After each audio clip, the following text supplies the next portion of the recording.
ಮಲೆ ಮಹದೇಶ್ವರ ಬೆಟ್ಟದಲ್ಲಿ ಬೆಳಗಿನ ಜಾವ 3 ಗಂಟೆ ಆಗಿದೆ. ಇದು ನಾವು ಬೆಟ್ಟಕ್ಕೆ ಬಂದಿರೋ ಎರಡನೇ ವಿಡಿಯೋ ಆಗಿರುತ್ತೆ.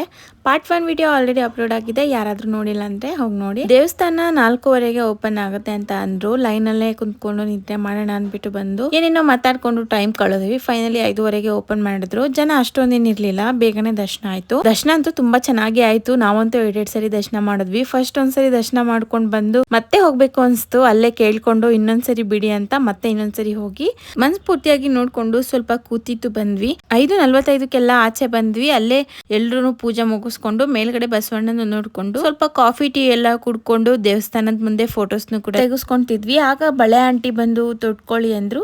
ಸರಿ ಎಲ್ರು ಹಾಕಿಸ್ಕೊಳ್ಳೋಣ ಅಂತ ಅದನ್ನು ಹಾಕಿಸ್ಕೊಂಡ್ವಿ. ಬಟ್ ಪ್ರೈಸ್ ಸ್ವಲ್ಪ ಜಾಸ್ತಿ ಹೇಳಿದ್ರು, ಮಾಡಕ್ಕಾಗಲ್ಲ ಅನ್ಬಿಟ್ಟು ಎಲ್ರು ಹಾಕಿಸ್ಕೊಂಡ್ವಿ. ನೆಕ್ಸ್ಟ್ ಬ್ರೇಕ್ಫಾಸ್ಟ್ ಮಾಡಕ್ಕೆ ಅಂತ ಈ ಹೋಟೆಲ್ಗೆ ಬಂದ್ವಿ, ನಾಗಮಲೆ ಹೋಟೆಲ್ ಅಂತ.